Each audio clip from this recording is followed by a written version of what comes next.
Македонија, кој исполни целосно реформската агенда 2024-2027, со тоа ќе исполни 60% од обврските кои ја чекаат во преговорите за членство во Европската унија.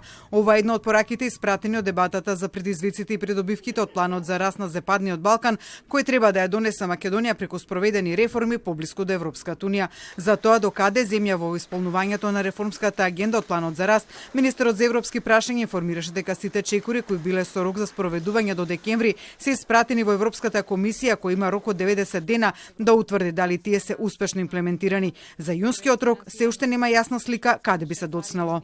За сега нема точни индикации каде би се доснело, меѓутоа динамиката за одредени закони може да се дополнително забрза за да влезе во рок на предвидените рокови. За законите поврзани со реформите во правосудството, чиј рок за донесување исто така јуни, Муртезани со став дека за нив е потребен поширок политички консензус.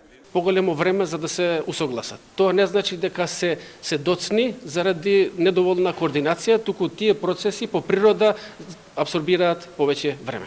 За сите реформски чекори кои што нема да се завршат на време, има период од 12 месеци грејс период токму заради оваа причина.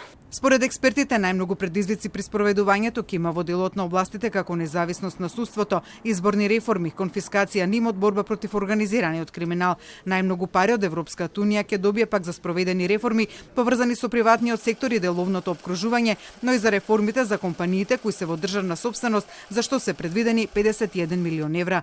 На дебатата за реформската агенда меѓу представниците на владата, невладиниот сектор и медиумите учествуваа представници на меѓународната заедница, како и поранешни од главен преговараш на Хрватска со Европската унија Владимир Дробњак, според кого постои добар моментум во Брисел кој Македонија треба да го искористи преку реализација на реформската агенда да им даде можност на пријателите во Брисел да го потурнат процесот на пристапување уште повеќе. Според него, 2030-та е година на новиот процес на проширување на Унијата, која е изводлива и за Македонија.